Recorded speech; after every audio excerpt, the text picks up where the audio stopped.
Hello everybody, అందరికీ నమస్కారం. Wait తగ్గడం చాలా పెద్ద బ్రహ్మ ప్రళయంలా ఫీల్ అవుతుంటారు చాలామంది. ఇన్‌ఫాక్ట్ పాపం ఎంత ట్రై చేస్తున్నా ఒక్కొక్కసారి వెయిట్ తగ్గడం కష్టం అనుకుంటున్న టైంలో నిజంగా ఒక వరంలాగా వచ్చాయి ఈ వెయిట్ లాస్ డ్రగ్స్. ప్రస్తుతం గతంలో ఉన్న వాటితో పోల్చుకుంటే ఇప్పుడు లేటెస్ట్‌గా వచ్చినటువంటి డ్రగ్స్ ఇంకా మ్యాజిక్ క్రియేట్ చేస్తున్నాయి అని వినిపిస్తున్న నేపథ్యంలో స్టిల్ దేర్ ఈస్ ఆల్సో కొంచెం భయం ఉంది కొంతమందిలో. ఇవి వాడచ్చా? పెద్దవాళ్ళు వాడచ్చా? డయాబెటిస్ ఉన్నవాళ్ళు వాడచ్చా? లేకపోతే వాళ్ళకే పనిచేస్తుందా? ఎస్పెషల్లీ కొన్ని డ్రగ్స్ లైక్ మొంజారో జనాలు యూజువల్‌గా అనుకుంటున్న పాయింట్ ఏంటంటే వెయిట్ లాస్ అవ్వడానికి కాదు, అది షుగర్ మెడిసిన్. సో షుగర్ ఉన్నోళ్ళు మాత్రమే వాడాలి. ఇట్లా బోలెడన్ని అప్రిహెన్షన్స్ ఈ వెయిట్ లాస్ డ్రగ్స్ గురించి రీసెంట్ టైమ్స్‌లో మనం వింటున్న నేపథ్యంలో అసలు ఈ వెయిట్ లాస్ డ్రగ్స్ వాడడం మంచిదా? కాదా? వీటి గురించి అడిగి తెలుసుకుందాం. మనతో ఉన్నారు డాక్టర్ రవికాంత్ గారు. సార్ నమస్తే. నమస్తే అండి. సార్ ఎలా ఉన్నారు? ఫైన్. ఏంటి సార్ ఫుల్ హల్చల్ చేస్తున్న ఈ వెయిట్ లాస్ డ్రగ్స్ గురించి అసలు వాడచ్చా? వాడకూడదా? యాక్చువల్‌గా ఒకప్పుడు సిబుట్రమన్ అనే వండర్‌ఫుల్ డ్రగ్ ఉండేదండి. అది వాడిన వాళ్ళు చాలా తక్కువ కాస్ట్ అనమాట. అది వాడిన వాళ్ళు నేను 2010లో 11లో విజయవాడ వచ్చాను కదా! అప్పుడుంది. తర్వాత 1 ఇయర్‌కి బ్యాన్ అయింది. 1 ఆర్ 2 ఇయర్స్‌లో. ఆ సిబుట్రమిన్ అనే డ్రగ్ ఉన్నప్పుడు ఇచ్చిన ప్రతి ఒక్కళ్ళు ఒక 10 కేజీలు, 5 కేజీలు తగ్గేవాళ్ళు. హ్మ్. సో ఎంత హ్యాపీగానో ఉండేవాళ్ళు. కాకపోతే దానివల్ల ఏం జరిగిందనేది తెలీదు. ఎప్పటినుంచో ఉంది. ఒక 30, 40 ఏళ్ల నుంచి ఉంది. ఇప్పుడు మనం ఒక డ్రగ్‌ని కిల్ చేయాలనుకోండి, దానికి ఏదో ఒకటి రిస్క్ అంటగట్టి దాన్ని బ్యాన్ చేసేశారు. 40, 50 ఏళ్ల నుంచి ఉన్నది. ఓహ్! దీనికి ఏదో సైడ్ ఎఫెక్ట్స్ వస్తున్నాయని. ఎంత ప్రూఫ్ ఉందనేది తెలీదు. ఎందుకంటే ఈ కొత్త డ్రగ్స్ అన్నీ ఇన్ ద లూప్ లైన్‌లో ఉన్నాయి అప్పుడు. సో ఇవన్నీ బిలియన్ డాలర్ మార్కెట్ క్వెషన్స్ లాగా. అన్నమాట. ఫర్ ఎగ్జాంపుల్ చూసుకున్నట్టయితే ఆ సిబుట్రమిన్ అనే డ్రగ్ బ్యాన్ అయిన తర్వాత మా చేతులు కట్టేసినట్టు అయిపోయింది. ఒక 10 కేజీలు తగ్గాలంటే ఎక్కువ డ్రగ్స్ ఏమీ ఆప్షన్ లేదు. బట్ మీ ప్రాక్టీస్‌లో ఎక్కడ ఆ డ్రగ్ వల్ల సైడ్ ఎఫెక్ట్ అన్నట్లుగా నోటీస్ చేయలేదు. ఆహా! చేయలేదు. పర్సనల్ ప్రాక్టీస్‌లో ఎక్కడా లేదు. ఇప్పుడు కోట్ల మందికి ఇస్తామండి. ఎవరో ఒకళ్ళు మామూలుగా హార్ట్ అటాక్ వచ్చి చనిపోయారనుకోండి. హ్మ్. దీనివల్లే వచ్చిందని అంటే ఎట్లా ప్రూవ్ చేస్తాం మనం? మనం లాస్ట్ ఎపిసోడ్స్‌లో ఆ! కూడా మాట్లాడుకున్నాం. కాబట్టి we cannot prove such things. దానికి సిస్టమాటిక్ స్టడీ ఉండాలి. స్టడీ ఉండి ప్రాపర్‌గా ఉంటే ఓకే. సో, ఆ డ్రగ్‌ని కిల్ చేసేసింది. చేసేసిన తర్వాత ఇక మనకి ఉన్నది ఆర్లిస్టాట్ అనే ఒక్కటే డ్రగ్ ఉండింది అప్పట్లో. ఆ ఒక్క డ్రగ్ కూడా అంత ఎఫెక్టివ్‌గా ఉండేది కాదు. కాస్ట్ ఎక్కువే ఉండేది. ఒక్కళ్ళు కూడా హ్యాపీగా ఉన్నోళ్ళు గానీ, బరువు తగ్గినోళ్ళు గానీ లేరు దాంతో. ఆ తర్వాత వచ్చిందేంటంటే ఇంకా ఆల్మోస్ట్ వేరే ఇంజెక్షన్స్ లిరాగ్లూటైడ్ అని చాలా వచ్చినాయి. తర్వాత సిమాగ్లూటైడ్ అని ఒకటొచ్చింది. సిమాగ్లూటైడ్ అంటే రైబెల్సస్. హ్మ్. అది నోవో నార్డిస్క్ కంపెనీ వాళ్ళు చేసిందనమాట. నోవో నార్డిస్క్ అనేది ఆల్మోస్ట్ ఒక స్వీడిష్ కంపెనీ అనుకుంటాను. ఆ నోవో నార్డిస్క్‌ది ఈ ఒక్క డ్రగ్ వల్ల యూఎస్‌లో వచ్చిన బడ్జెట్ అంటే దాని టర్నోవర్ స్వీడన్ కంట్రీ మొత్తం బడ్జెట్ కన్నా ఎక్కువ. ఓకే. అంత అంటే ఇది ఒక 6 ఏళ్ల కింద వచ్చింది. సో, వీగోవి అని గాని, తర్వాత రైబెల్సస్ అని గాని, అట్లా ఒజెంపిక్ అని గాని, ఈ 3 కూడా నోవో నార్డిస్క్ కంపెనీ తయారు చేసినయి అన్నమాట. బానే పనిచేస్తున్నాయి, తగ్గుతున్నారు. ఓన్లీ ప్రాబ్లమ్ ఏంటంటే కాస్ట్ చాలా ఎక్కువ పెట్టారు. కాస్ట్ ఎక్కువ పెట్టడం వల్ల చాలా మందికి ఇప్పుడు ఒక 150 కేజీలోళ్ళు ఉంటారు. నెలకి 20,000 సాలరీ సంపాదించే వాళ్ళు ఉంటారు. వాళ్ళు ఈ మందుకే నెలకి 15,000, 20,000 పెట్టాల్సిన పరిస్థితి వచ్చింది. వాళ్ళు ఎలా పెట్టుకుంటారు? ఇప్పుడు ఓ సంవత్సరం వాడితే వాళ్ళు 2, 3 లక్షలు ఖర్చు అవుతుంది అనుకోండి. దానికన్నా సర్జరీ చేయించుకోవటం బెటరు. ఏది? ఎవరి గురించి మాట్లాడుతున్నా అంటే సపోజ్ ప్రాక్టికాలిటీ కూడా ఉండాలి. ఇంత కాస్ట్ ఉండి ప్రొహిబిటివ్‌లీ ఎక్స్‌పెన్సివ్‌గా ఉండింది. తర్వాత ఇంకా మంచిది ఏం జరిగిందంటే అది మోనోపోలీ ఉండింది. నోవో నార్డిస్క్ కంపెనీది ఒక్కటే డ్రగ్ ఉండింది. వీగోవి గాని, ఒజెంపిక్ కానీ, తర్వాత మన రైబెల్సస్ కానీ. రైబెల్సస్ అనేది టాబ్లెట్. ఈ 2 ఇంజెక్షన్స్ అన్నమాట. ఇవి షుగర్‌ని రివర్స్ చేస్తాయి, వెయిట్‌ని కూడా రివర్స్ చేస్తాయి. ఓకే. కాబట్టి చాలా పనిచేస్తున్నాయి. అంటే 100 మంది వాడితే 30 మంది బరువు తగ్గుతున్నారు. వండర్‌ఫుల్. సో 30 మంది ఎంత తగ్గుతున్నారు అంటే కొంతమంది 10 కేజీలు తగ్గుతున్నారు, కొంతమంది 7 కేజీలు తగ్గుతున్నారు, కొంతమంది 5 కేజీలు తగ్గుతున్నారు. కొంతమంది 20 కేజీలు తగ్గేవాళ్ళు కూడా ఉన్నారు. అందరికీ యూనిఫామ్‌గా పనిచేయదు. ఒకే డ్రగ్ అనేది అదొకటి గుర్తుపెట్టుకోండి. మీకెలా పనిచేస్తుందనేది ట్రై చేయటం, బావుందంటే కంటిన్యూ చేయటం. ఓకే. సో అట్లా ఇది. తర్వాత లిల్లీ కంపెనీ వాళ్ళు మొంజారో అనేది కొత్తగా ఈ మధ్య ఎక్కువ ఈ వింటున్నాం మధ్య ఈ వచ్చింది. మంత్ గురించి. దాని డ్రగ్ పేరు టెర్జెపటైడ్. ఆ డ్రగ్ అనేది కూడా చాలా పనిచేస్తుంది. చాలా మంచి రిజల్ట్స్ అయితే చూపిస్తుంది. మేజర్ సైడ్ ఎఫెక్ట్స్ ఏమీ లేవు. సో అట్లా ఈ 2 కంపెనీలు వచ్చేసరికి ఇంకొంచెం బెటర్గా అయింది ఇప్పుడు. అట్లీస్ట్ వాళ్ళు ఒక 3-4 వేలు తగ్గించి, వీళ్ళు ఒక 3-4 వేలు తగ్గించి ప్రజలకు కొంచెం కాంపిటేటివ్ ప్రైస్ లో జరుగుతుంది. బట్ స్టిల్ మొంజారో డ్రగ్ కూడా ఎక్స్పెన్సివ్ చాలా సార్ ఎక్స్పెన్సివ్. ఇప్పటికి. ఇప్పటికి కూడా ఎంత నెలకి competition 20,000 వచ్చినా. అవుతుంది ఒక Exactly. ఇంజెక్షన్. సో నెలకి 20,000 అంటే 10 mg 15,000 నుంచి 20 mg డోసుని బట్టి ఉంది. 2.5 mg ఉంటుంది, 5 mg డోస్ ఉంటుంది ఒక డోస్లో, తర్వాత 7.5 ఉంటుంది, 10 ఉంటుంది. సో ఈ డోసెస్ ఇన్ని చేంజెస్ ఉండటం వల్ల దాంట్లో అన్నిటికీ కూడా ఎక్కువ డిఫరెన్స్ లేదు. అందుకని కాస్ట్ తగ్గించడానికి ఏం చేస్తామంటే మేము 10 mg డోస్ తీసుకుంటాం.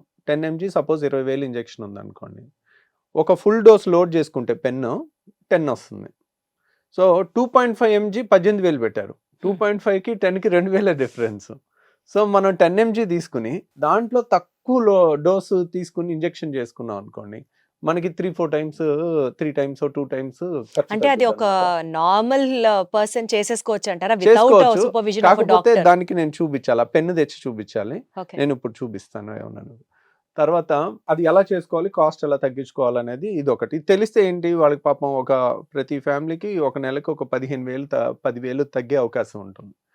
సో అట్లా ఒకటి చేసుకోవచ్చు. కాకపోతే గుడ్ రిజల్ట్స్ ఉన్నాయండి, దాంట్లో డౌట్ ఏం లేదు. And people are happy. So వాళ్ళు ఏంటంటే అరుదైన రిపోర్ట్స్ ఉంటాయి. కొంతమంది ప్యాంక్రెటైటిస్ ఉన్న వాళ్ళకి ఇది వాడకూడదని, ఇది వాడితే ప్యాంక్రియాటైటిస్ పెరుగుతుందని, కానీ కొన్ని rare reports of side effects ఏ డ్రగ్ కన్నా ఉంటాయండి. ఓవరాల్గా they are safe drugs. Safe అంటున్నారు మీరు. Safe drugs. సార్ ఇప్పుడు మా ఇంట్లో జరిగిన ఒక కేసుతోనే మీతో డిస్కస్ చేస్తాను, because I been seeing him.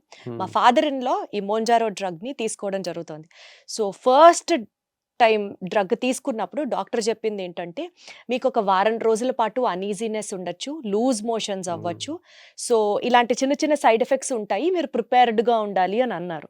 So ఒక కామన్ ప్యాన్ ఈ డ్రగ్ తీసుకోవాలి అని అనుకున్నప్పుడు what are the side effects to which he or she needs to be prepared of ముందుగా మనం మాట్లాడుకుంటే? టెర్సిపెటైడ్ అంటే మోంజారో తీసుకుంటే ఏంటంటే అండి, నేను చూసినంత వరకు మెజారిటీ ఆఫ్ ద పేషెంట్స్కి ఎక్కువ కంప్లైంట్ ఏం లేదు. సపోజ్ మీకు డాక్టర్ గారు వార్నింగ్ ఇచ్చారు, నిజంగా జరిగిందా? అంత భయపెట్టినంత లేదు లేదు. వాస్తవానికి. లేదు, యాక్చువల్గా నేను చూసేది అదే. వాళ్ళందరూ చెప్తారు కానీ అంత సైడ్ ఎఫెక్ట్ నేను 100 మందికి ఇస్తే 90% ఆర్ హ్యాపీ. దాంట్లో 95 to 99% దాంట్లో డౌట్ ఏం లేదు. సో కాబట్టి మహా అయితే ఏమవుతుందండి, దీని సైడ్ ఎఫెక్ట్ ఏంటి, ఇప్పుడు ఆకలి చచ్చిపోవటమే దీని సైడ్ ఎఫెక్ట్. సో ఆకలి తగ్గటమే దీని సైడ్ ఎఫెక్ట్. ఇప్పుడు మీకు ఒక గుప్పుడు బూందీ తిన్నాం అనుకోండి, ఆయిల్లో వేసి తీసింది, కరెక్ట్గా ఒక గుప్పుడు తినగానే ఎగటు కొట్టినట్టు అనిపిస్తుంది, అసలు అది చూస్తేనే రోత పుట్టుద్ది మనకి. ఓకే. సో మన ఆకలి మీద ఉన్నప్పుడు ఫస్ట్ అబ్బా తినాలని అనిపించింది, సడన్ గా ఒక గుప్పుడు తినేగానే రోత పుట్టిపోతుంది. అంటే ఏంటి, మన బాడీలో ఒక కెమికల్ చేంజ్ జరిగింది, ఒక హార్మోన్ వచ్చి ఇంకా చాలు నువ్వు తింటాం ఆపు. అంటే బేసికల్లీ ఇది హార్మోనా అండి? ఎగ్జాక్ట్లీ అండి, ఇది హార్మోన్. ఓకే. ఇది బాడీలో తయారయ్యే హార్మోన్, GLP-1 అంటారు, గ్లూకగాన్ లైక్ పెప్టైడ్ దాని పేరు. గ్లూకగాన్ లైక్ పెప్టైడ్ అనేది మన బాడీలో ఉండే హార్మోనే, ఆ హార్మోన్ లాంటిదే ఇది. కాబట్టి వాళ్ళకి ఏముంది, కొంతమందికి నాసియా అంటే తినబుద్ధిగా అన్నట్టు అనిపిస్తుంది. తినబుద్ధి కాదు అనిపిస్తే ఎంత అనిపిస్తే అంత మంచిది. కొంతమందికి ఇంకా మరీ ఇప్పుడు సపోజ్ బాగా నూనె వస్తువులు సడన్గా తినేసాం అనుకోండి, స్పీడ్గా ఒక 5 పూరీలు తినేసాం ఆకలి మీద ఉండి, 6వ పూరి చూస్తేనే అసలు అక్కడ ఉండబుద్ధి కాదు, లేచిపోతుంది. 5 నిమిషాల్లో పూరి మారిందా? మారలా. మన చూపు మారిందా? మన బాడీలో కెమికల్స్ మారి. అంటే satiety hormone GLP-1, PYY, GIP, gastric inhibitory peptide అని, ఇట్లా ఈ 3 హార్మోన్స్ రావటం వల్ల మనకి ఆ చూడగానే అసహ్యం వేసి వెళ్ళిపోవాలనిపిస్తుంది, అలాంటి ఫీలింగ్ వస్తుంది. అలా అసహ్యం అనిపించినప్పుడు కూడా నోట్లో పెట్టామనుకోండి వాంతి అయిపోతుంది, వాంతి కూడా అయిపోతుంది. సో నాసియా ఎప్పుడు అసోసియేటెడ్ విత్ వామిటింగ్ సెన్సేషన్ ఉన్నప్పుడు ఏమన్నా పెట్టామంటే ఇంకా వాంతి అయిపోతుంది. కాబట్టి వామిటింగ్ అనేది ఇట్స్ నాట్ సైడ్ ఎఫెక్ట్. ఎవరికైనా ఎక్కువ వాంతులు అవుతున్నాయి అనుకోండి, దే షుడ్ సెలబ్రేట్, ఎందుకంటే the drug is working for them. వాళ్ళు బాగా తగ్గుతారు. వాళ్ళు ఏంటి, ఏం తినకుండా ఉన్నా గానీ, అంటే ఏం తినకపోయినా వామిటింగ్ అవుతుందా? కాదు, అవ్వదు. నాసియా ఫీల్ ఉన్నప్పుడు వాళ్ళు వాళ్ళు తింటే ఏంటి, అవుతుంది. ఇంట్లో వాళ్ళు ఉంటారుగా, బిడ్డ ఏం తినలేదు పాపం ఉదయం నుంచి, ఇంకా వాళ్ళు తింటేనే వీళ్ళకి ఇంకేమన్నా పని, లేకపోతే ఇంకా వాళ్ళు ఏడుస్తూ ఉంటారు కూర్చుని. ఎగ్జాక్ట్లీ. వాళ్ళు 150 kgs ఉన్నా కానీ నా బిడ్డ ఏం తినలేదు, పాపం బుజ్జికొండ సన్నగా అయిపోతున్నాడు, నీరసపడిపోతున్నాడు. ఇంకా ఈ ఆ ధృతరాష్ట్ర ప్రేమ అంటారు చూడండి, అది ఈ మధ్య చూస్తున్నాను. ప్రతి ఫ్యామిలీలో బియాండ్ సర్టన్ లిమిట్ వెళ్ళిపోయింది. కరెక్ట్. ఒకప్పుడు అలా ఉండేదిగా, 4 పీకేవాళ్ళు ఒకప్పుడు మా చిన్నప్పుడు ఏదన్నా తేడా వస్తే. ఇప్పుడు అందరూ మరీ ప్యాంపరింగ్ ఎక్కువైపోతుంది అనమాట. సార్ బేసికల్గా ఈ వెయిట్ లాస్ డ్రగ్స్ తీసుకునేటప్పుడు నాన్ వెజ్ తినకూడదు అని చెప్తున్నారు. అది మిత్తా లేకపోతే నిజంగానే తినకూడదా? తింటే ఏమన్నా సైడ్ ఎఫెక్ట్ నాన్ ఉంటుందా? వెజ్ తింటే కూడా వెయిట్ లాస్ బాగా అవుతారు. ఎందుకంటే అంటే ఏమన్నా మందు పడకపోవడం నాన్ వెజ్ తింటే? అట్లేం లేదండి. నాన్ వెజ్ లో ఆయిల్ ఎక్కువ ఉంటుంది కొంత. మీకు డీప్ ఫ్రైలో మీరు వేసే కంటెంట్ ఆఫ్ ఆయిల్ చూస్తే నాన్ వెజ్లో కొంత ఆయిల్ ఎక్కువ ఉంటుంది. సో అందువల్ల అనిపించడం కానీ, ఇప్పుడు ఆయిల్ ఫుడ్ ఎక్కువ తీసుకుంటే మనకి నాషియా వామిటింగ్ వచ్చే అవకాశం ఎక్కువ ఉంటుంది. మీరేముంది, మనకి ఇప్పుడు ఎప్పుడు తినాలి? ఆకలిస్తే తినాలి. మీరు డ్రగ్ తీసుకున్నారు, ఆకలి లేదు, ఎందుకు తింటాం? ఒక గ్లాస్ మజ్జిగ తాగి పడుకోవచ్చు కదా. మనం తీసుకున్నదే ఒక 10 కేజీలు తగ్గాలని. అప్పటికి మళ్ళీ 3 పూట్లు ఏదో ఒకటి వేయాలి అనేది అబ్సెషన్లో ఉన్నాం మనం అంతా. అరే ఉదయం అయిపోయింది, అటు ఇంట్లో లేడీస్ అలాగే ఉంటారు. అంటే ఎంత నువ్వు 4 తిన్నా- దోశలు తిని వెళ్ళిపోతే నాకు హాయిగా ఉంటది. ఎంత తిన్నా ఆ మందు పనిచేయాలి, బరువు తగ్గాలి. బరువు పని చేయాలి, కానీ మీరు దాన్ని డిస్టర్బ్ చేస్తున్నారుగా. మీరు ఆకలి తగ్గాలి అని చెప్పి బరువు తగ్గాలని ఇంజెక్షన్ తీసుకుని టైంకి తినాలని రూల్ ఎక్కడుంది? Okay. ఏదో ఒకటి తినాలన్న అబ్సెషన్ లో ఉంటున్నారు. ఇంట్లో పరిస్థితులు కూడా అలా ఉంటున్నాయి. ఏం తినకుండా నువ్వు 8కి 9కి టైంకి తినకుండా మళ్ళీ 11కి ఆకలి అయిందని వచ్చి తిరుగుతున్నాం, మళ్ళీ ఎక్కడ చేసి పెడతాం అన్నట్టుగా ఉంటుంది సిచ్యువేషన్. ఏదో ఒక టైంకి తినేసి వెళ్ళిపోవని. వాళ్ళకి అప్పుడు ఆకలి లేదనుకోండి, వాళ్ళని వదిలేయటమే బెటర్. అలాంటప్పుడు ఇస్తేనే ఈ వామిటింగ్ సెన్సేషన్స్ అవి ఎక్కువ ఉంటాయి. కాబట్టి వాళ్ళని అలా వదిలేసామనుకోండి, ఎక్కువ ప్యాంపర్ చేయకుండా మంచి రిజల్టే వస్తుంది. కొంతమంది, అందరికీ రాకపోవచ్చు అండి. 100 మందికి ఇచ్చాము, 30 మందో 40 మందో తగ్గారు. That's a huge result. Operation లేకుండా ఎందుకు సార్ మరి అందరికి ఎందుకు పనిచేయదు ఇది? Weight loss drugs are for everybody కదా. ఎవరికి ఏ హార్మోన్ ఎక్కువ పనిచేస్తుంది అనేది తెలీదు. మనం ఒకళ్ళకి GLP-1 ఎక్కువ ఉండొచ్చు, ఒకళ్ళకి PYY ఎక్కువ ఉండొచ్చు, అట్లా ఎక్కువ పని చేయొచ్చు. అందుకని ఏ హార్మోన్ మనకి, ఇంకా ఈ 3 హార్మోన్సే కనుక్కున్నాం, ఎగటగొట్టే హార్మోన్స్. ఇంకా కనుక్కోని హార్మోన్స్ కూడా ఉన్నాయి. అవి కూడా కనుక్కుంటే కనుక అసలు ఒకప్పుడు ఈ మందులే లేవు, ఇప్పుడు వచ్చినాయి కదా. ఇంకా కొత్త ఇంకా మన బాడీలో మనకు అన్ని తెలిసినవి కూడా లేవండి. ఇంకా తెలిస్తే జస్ట్ ఇట్లా ఒకటి కాకపోతే ఒకటి, ఈ హార్మోన్ కాకపోతే ఈ హార్మోన్, ఈ పేషెంట్కి ఈ హార్మోన్ పనిచేస్తుంది, ఈ హార్మోన్ పనిచేస్తుంది అని ఇంకా తెలుసు. ఇంకో 15 ఏళ్లలో ఇంకా చాలా హార్మోన్స్ వస్తాయి. బేసికల్ గా ఈ డ్రగ్స్ అన్ని షుగర్ వ్యాధి తగ్గించడానికి, వెయిట్ మీద తగ్గడానికి కాదు అని ఒక ప్రచారం ఉంది. దీని మీద మీ ఒపీనియన్ ఏంటి? యాక్చువల్గా షుగర్ వ్యాధికి వాడే మందులు, వెయిట్ మందులు ఒకే హార్మోన్ అండి. ఇప్పుడు ఇన్సులిన్ వాడామనుకోండి, ఇన్సులిన్ అనేది వెయిట్ పెంచుతుంది మనిషిని, షుగర్ని తగ్గిస్తుంది. సో ఈ మందులు ఏంటంటే, ఇన్సులిన్ లోపం ఉన్న వాళ్ళకి షుగర్ మందులు బాగుంటుంది. కానీ చాలా మంది ఏంటంటే, చిరుబొజ్జు లేని వాళ్ళు ఎవరు ఉండరు. ఆ 5 కేజీలో 7 కేజీలో ఎక్కువ ఉంటారు. 10 కేజీలు ఎక్కువ ఉన్నా ఒకసారి ఇన్సులిన్ రెసిస్టెన్స్ ఉంటుంది. ఎప్పుడైతే బాడీలో ఫ్యాట్ కంటెంట్ ఎక్కువ ఉంటుందో ఇన్సులిన్ రెసిస్టెన్స్ ఉంటుంది. ఆ రెసిస్టెన్స్ ఉన్నప్పుడు మనం ఇన్సులిన్ ఇచ్చినా, షుగర్ ట్యాబ్లెట్ ఇచ్చినా అది పనిచేయదు. ఇప్పుడు అదే వాళ్ళు ఆ 4 కేజీలు తగ్గారనుకోండి, షుగరు ఆ బాడీలో 50 యూనిట్లు ఇన్సులిన్ తయారైతే 50 యూనిట్లు అంత పనిచేస్తుంది. ఇప్పుడు వీళ్ళు ఒక 10 కేజీలు ఎక్కువ ఉన్నారనుకోండి, వీళ్ళకి 50 యూనిట్లు తయారైంది అనుకోండి, 50 యూనిట్లు 20 యూనిట్లు పనే చేస్తుంది. ఎందుకు? ఇన్సులిన్ రెసిస్టెన్స్ ఉంటుంది. ఓకే. ఆ రెసిస్టెన్స్ పోతుంది కదా, తయారైన ఇన్సులిన్ పర్ఫెక్ట్గా పనిచేస్తుంది. ఓకే. కాబట్టి అక్కడ కూడా the anti diabetic effect is because of weight loss majority of the times. అందుకని మీరు సన్నగా ఉన్నోళ్ళకి మీరు ఒకసారి ఇవి ఇచ్చినా ఇట్ డజంట్ వర్క్ మచ్. లావుగా ఉన్నోళ్ళకి ఇది బాగా పనిచేస్తుంది. ఓకే. కాబట్టి ఇక్కడ లావు ప్రైమరీ థింగ్. లావు తగ్గటం వల్ల షుగర్ కంట్రోల్ అయిపోతుంది. సార్ ఇప్పుడు ఈ మందు వాడడానికి ఏదన్నా ఒక కొలమానం ఉందా అండి? ఇప్పుడు సైజ్ 0 మోజులో యంగ్స్టర్స్ కూడా ఈ ఇంజెక్షన్స్ తీసుకోవచ్చా?